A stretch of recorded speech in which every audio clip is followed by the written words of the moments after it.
Okay, so this is attempt number 2 between Jeremy and I of trying to get these interviews up.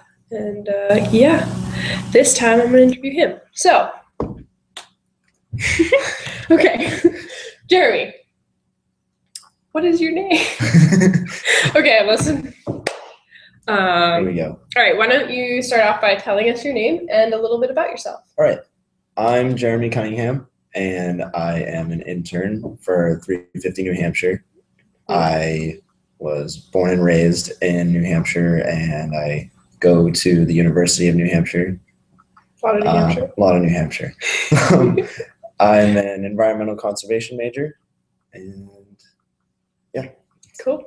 Okay, so just to kind of like get us going, if you could have one organizing superpower, so like I heard someone say like the opportunity to like on a one-on-one tell people, listen to people's minds, like what would your organizing superpower be?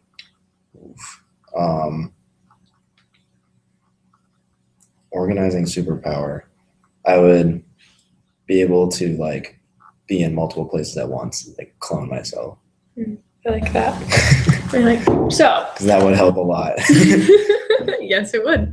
So now to start off with the real questions. Okay. I'd love to hear a little bit about like what brought you to organizing. Like what made you think about doing this kind of work? Well, this internship is like for credit at UNH, like counting towards my major. But the reason I was drawn towards 350 New Hampshire specifically is because of like, well, first of all, my friend Katie is working for them, and she's kind of my boss, sort of. And I just wanted an outlet for all the like environmental work that I've wanted to do for so long. Like to actually have like for it to be an internship and for it to be with my friends and to also like go out and take action on like climate issues and like local environmental issues in New Hampshire was like perfect opportunity for me. So that's what brought me to 350. Mm-hmm. Mm-hmm. So what is it that made you want to get into organizing and want to be a part of this kind of work and movement? Well, over the past like 3 years that I've been at UNH, taking classes on environmental science and like learning more and more about environmental issues, I've just come to see like how urgent and how important all this work is. And I've just over time like just really wanted to get involved, and this was just kind of like a breakthrough point where I was like, okay, I'm gonna go do something. Like I've been not like heavily involved in the past, but like helped out with a few things like the divestment campaign at UNH, stuff like that. But now this is like the first time I'm like really going in, like diving in head first into environmental issues. Yeah. So how do you feel like it's going for you? What's kind of the most exciting thing that you found in doing this work? Well, going into this, I didn't really know what I would be doing, but with the primaries coming up, it's been like a lot of political work, which I wasn't anticipating. And at first, when I found that out, I was kind of like a little unsure. But then I went to my first bird dogging event to like, we went to go see Martin O'Malley. And that was my first experience with like going in with a game plan to like affect like the political conversation. And I don't know, it was the whole like strategy behind it and like planning and then actually like going out and doing all that was like very cool to me. So it was also very new. That's great. So bringing us back to some of the interview questions that we had ready, I want to do one that we talked about as being kind of like a cool question to ask. What is the thing about climate change that bothers you the most? I think the thing that bothers me about climate change the most is that it's a justice issue, not just like an any environmental issue because it is on a global scale and it affects everyone. And the thing is, we're already seeing the effects of climate change. So there's mitigation on one side where we're trying to prevent climate change and slow it down. But then there's also adaptation strategies, which like having to adapt to the ways that like our climate is changing. And poorer communities, poorer countries like can't afford to adapt to these like new like harsh changes the way that like the Western developed world can. And so it's, to me, it's like a justice issue. Like that's not fair. Yeah, that's a great answer. Thank you. I really like that. I think that's important to remember. So kind of following that, like saying that you feel like this is a really like justice-based issue, what solutions do you see being helpful either here in New Hampshire or nationally?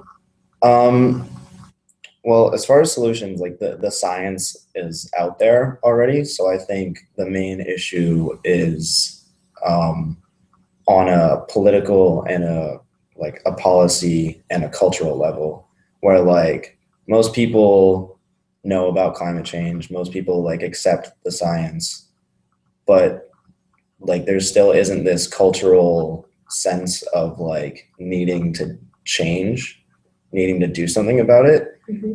And I think that that's where the solutions lie, is like changing that. So it starts with like changing attitudes. Mm-hmm. I think that's great. So you answered my next question. What change is needed? It sounds like you're saying, we need to change the narrative. Yeah. And people's understanding. Mm-hmm. So how do you see us at 350 New Hampshire or within the New Hampshire state community being able to do that? Well, like you said in your last interview, like 350 NH is like a grassroots movement. So it's like, it's all about the people. So I like that, like how do I see 350 NH making a difference is through like giving people a place, like a space to like create a community of like-minded people who like all are concerned with climate issues, and they can like come together and mobilize on things. And I think that's where we come in, is like giving them the opportunity to like come to our meetings, come to our events, like join our campaigns. Like we kind of bring everyone together and focus them so we can like address issues. Yeah, I think that's a really good way to put it. So that kind of says, how we're getting to these solutions. So I want to ask, I know you're from the Seacoast. Yeah. Are there any issues that you're most passionate about or want to see on like a state or local level? Let's see, like,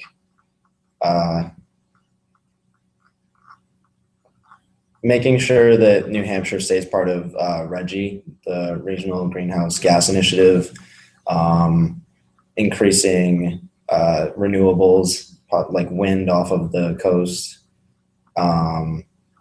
stopping the Kinder Morgan pipeline. I want to bring more local issues to light. Like, Yeah, great. I'm trying to think of some more questions. So you've been interning, you've been to, I know because I was there with you, the renewable energy rally that a bunch of organizations put on. You've gotten to go to bird dog trainings and do some of those events, and you've been a part of kind of developing the mission around 350 New Hampshire, as well as, starting to create like what our digital platform will look like and what will look like. So I'm wondering, what to you has been like the most exciting part about becoming a part of these behind the scenes aspects of climate justice organizing in New Hampshire? Most exciting part has been, I would say probably all the people that I've met so far, because like this is like the first time I've been surrounded by other people who are just as like concerned about these issues as I am. And it like gives me more hope on like being able to actually make a change when you have like other people around you who also want to do that. So Great. That's wonderful. Okay. Well, thanks so much. I Yep. think that's it. Is there anything else that you'd like to say about this kind of work or about your experience? I think that's it. But yeah, Cool. just that I'm really glad to be a part of the 350 New Hampshire team. It's great to have you. We're glad. Thanks everyone for watching. This is Jeremy Cunningham, 350 New Hampshire intern, who is doing most of the digital interviews and will be studying in his senior year at UNH in Environmental Conservation Studies. And he's the member of a really cool band. Thanks.